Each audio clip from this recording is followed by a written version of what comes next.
They made a full story of it. I just read it as a brief. And it's good.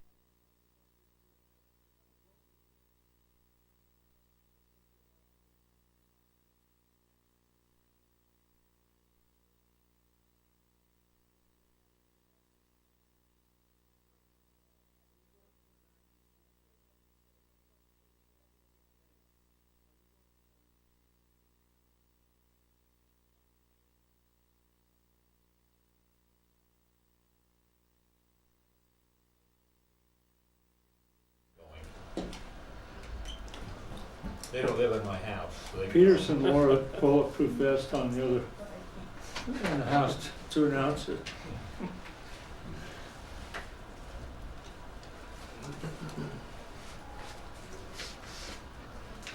Do you shoot first, then dine, or do you dine and then? I think it's dying first and then. Okay. So you don't kill your food. Yeah. So you're now happy. Do you have to have an intent to dine before you can shoot? Oh boy. Wah, wah. I wouldn't touch that one. Needs more safety. Too soon? Try not to have that joke yet? Apparently the old capital network doesn't want to send the computer. They added this extra security measure. Now it takes longer to get online. I mean, I'm sure it has to. Oh, I know, it takes forever. And it's every time you log in. Good to see you again. You know, I lifted my watch. You're back. Yes. How are you doing? You're back. Well, Talking about those concrete roads on I-15 in Davis County. There we go, yes. I think I've heard that somewhere. Sorry, Brian. I haven't used it yet, though. That's the problem. Yeah, well, maybe that's the reason we haven't done anything about it. Oh, Maria Davis. Well, when they start naming part of a highway after you, then I'll worry. Yeah, then you will, I will too, okay? How's the Castrol project going? It's going.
We're ready.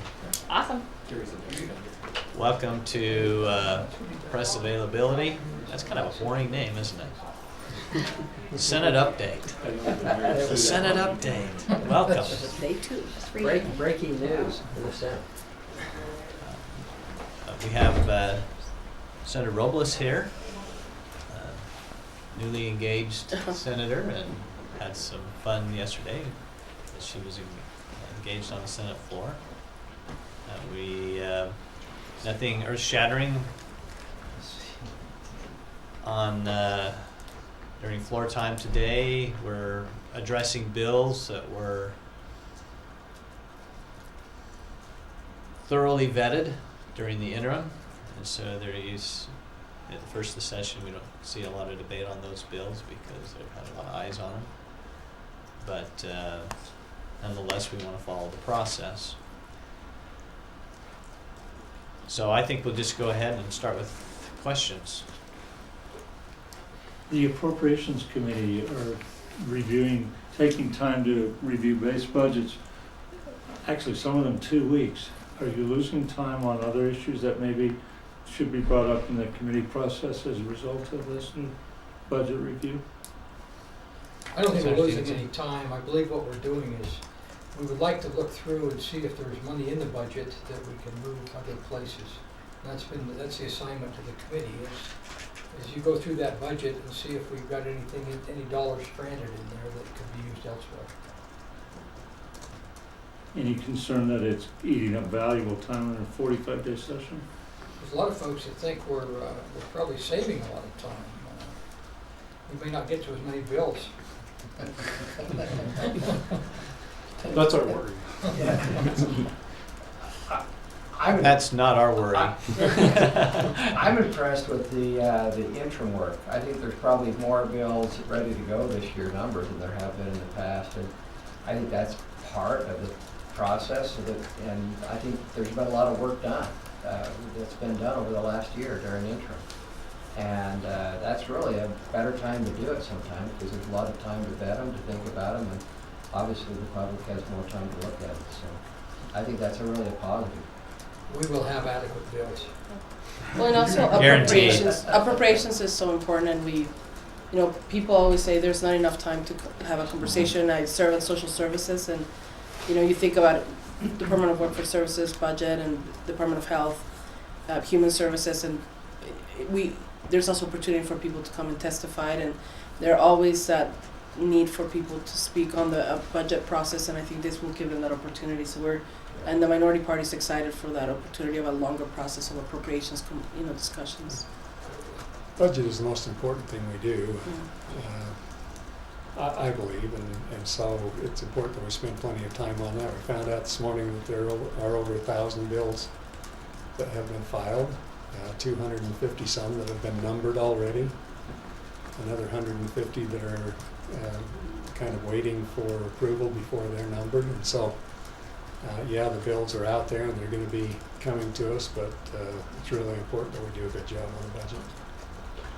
1,000 bills that have been filed? Yes. Do you have an idea where that compares to past sessions? We were told that it looks like 1,200 and something is the highest number that's ever been filed. We have another week or so for that process to take place. I think next Thursday is the last day that a bill can be opened, and so we're probably going to either be at or nearly at or maybe over the record number of bills that have been ever filed. So it's just getting to be a bigger process all the time. How do you reconcile that many bills with your admonition to get rid of some of the laws that we already have on the books? It seems like you say that, but there are very few of the bills that just scratch stuff out. Most of them are adding things. Well, that's, I think, part of the problem. The reason why I mentioned those, I had those words yesterday and challenged the Senate and the legislature to, let's take a little more time to see what we can repeal that's outdated or unenforceable, and reduce the code rather than increase it. I think we would do some great things. I think we need to highlight here that we don't ever want to go down the road of limiting what the legislature can discuss. That's a barrier, I believe, to free speech. So, any person of any mind that can get a sponsor can bring a bill to the legislature. And so the number of bills that are opened are not as concerning to me as that we take time to make sure we've thoroughly debated those bills and that they've had good process, so at the end, the people's work has been done and not something that's been rushed through or is policy that we're going to have to come back and rework because we didn't spend enough time on it. That's more my concern. I guess that maybe it's asking his question again, but when you talk about taking a week to really dig into the base budgets, which is a positive thing, but then how do you make sure you still have enough time also for people's ideas that are being brought up and proposed? Is there enough time in the day to get it done? Well, I don't know. Get it done, that's an interesting, how do you define get it done? Is there enough time to do the right things? There is, because I believe we could even shorten the session, we could even spend more time on the budget and still hit the priorities. We could address these things all year long, and if you give us more time, we will pass more bills. And having a short time where any person of any mind can bring that to the legislature, and there's a process, and part of that process is a priority. We only have so much time, so we're only going to address these policy issues this year because they're the most important and the most pressing. And so it's important that we have and thank heaven for Utah, we've got it in the Constitution, right? 45 days, yeah. We can't extend it like other states can. We only have this window. And the processes are there to prioritize the most important things. And I hope that we never change that because it does brings about a dynamic where the most important things will come to the top and be addressed. And if we if we spent more time on the budget, which is the main reason why we're here, and we pass fewer bills, I think that's a good thing. And I think most of Utah would think that's a good thing. Senator Yeah, Douglas? absolutely. I mean, like I said, the minority party was very excited to be able to have that extended time for budget.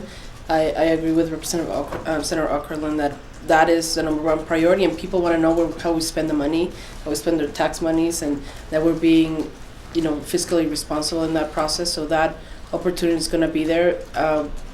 The time of the bills with interim, it's where you bring those ideas forward, and I think if you're interested in bringing some major reform, you want to do it through that process because it allows people also to have more conversations. And so I'm with you on the 45 days. I think we all are grateful for that process, and we are as effective. And I know Senator Hilliard is not here, but they presented with Representative Brown management and executive appropriations of how effective we are as a legislature, and I compare it to other states, and I think it's a system that works for our population, for our state, and for us is we move forward with what we have, and I think we're still going to be able to run the business that we need to run for the state. I think it was the good gentleman in the corner over there had an article last night about putting the non-discrimination and marriage bills maybe on hold for this year.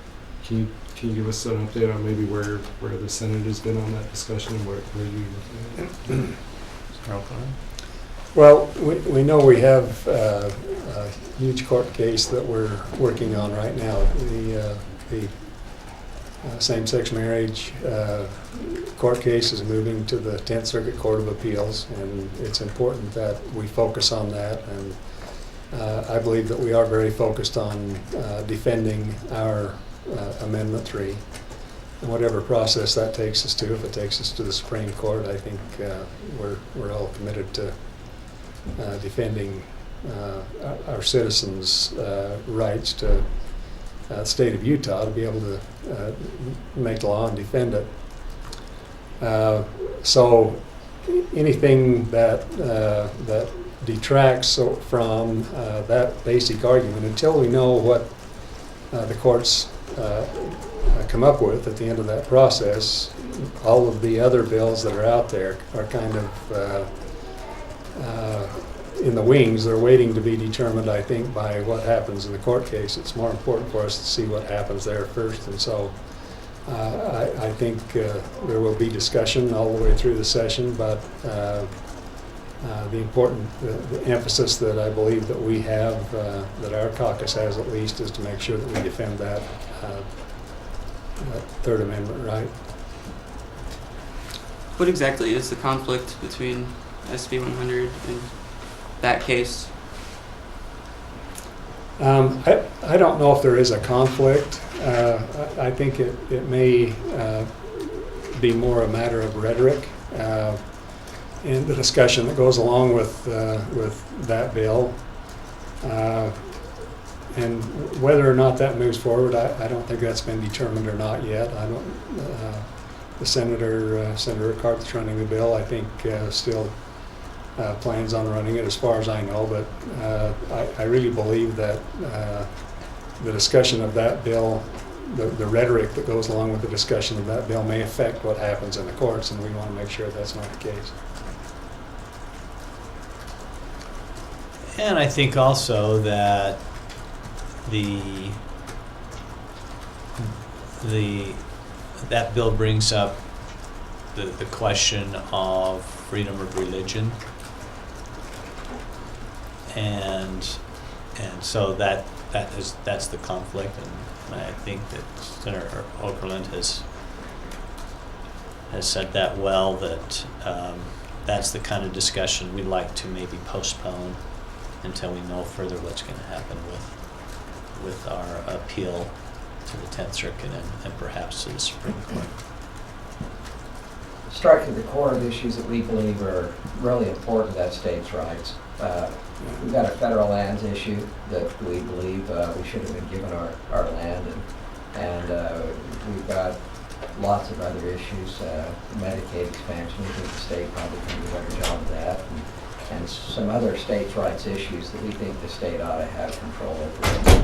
That's really the big issue to me, and hopefully any process will be respectful of each other.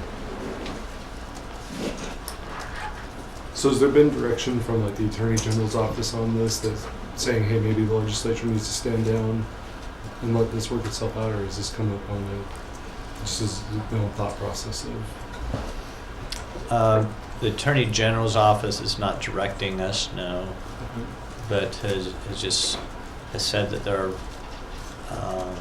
might be some things we should avoid or do in this process that will help create a more fair adjudication of our appeal.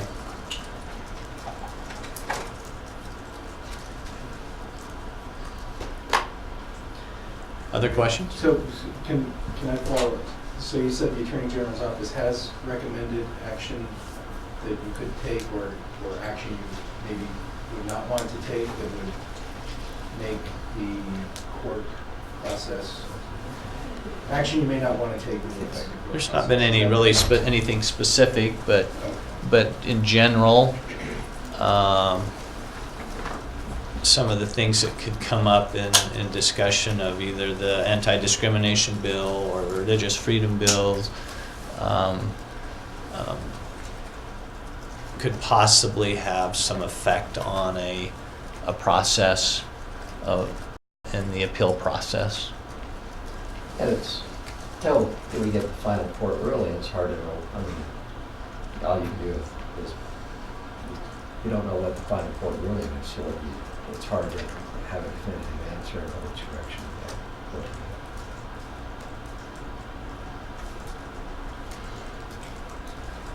Anything else? Caucus agendas today? What are you going to be talking about? Number of things today. We're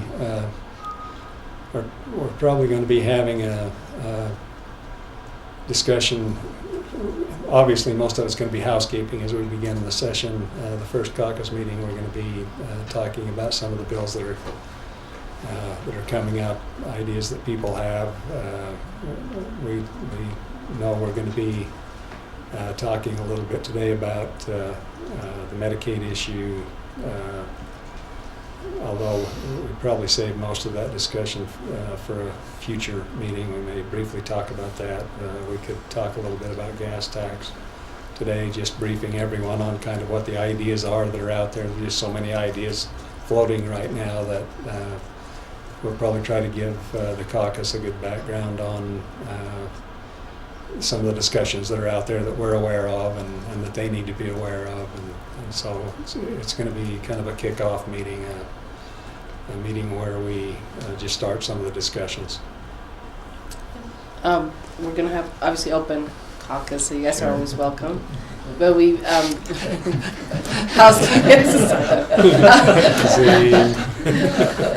That was just for Ralph. Because of his comment from yesterday.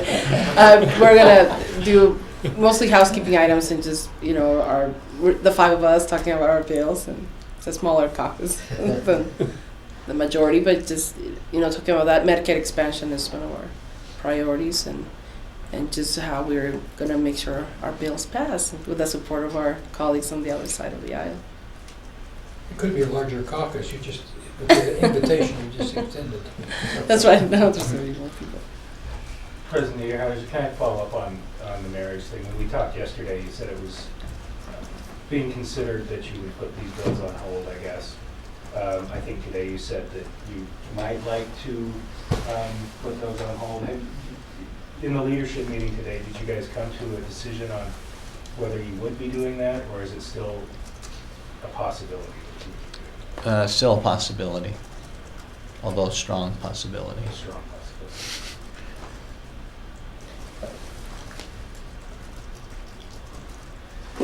Okay. Lunchtime. Exciting time. Thanks.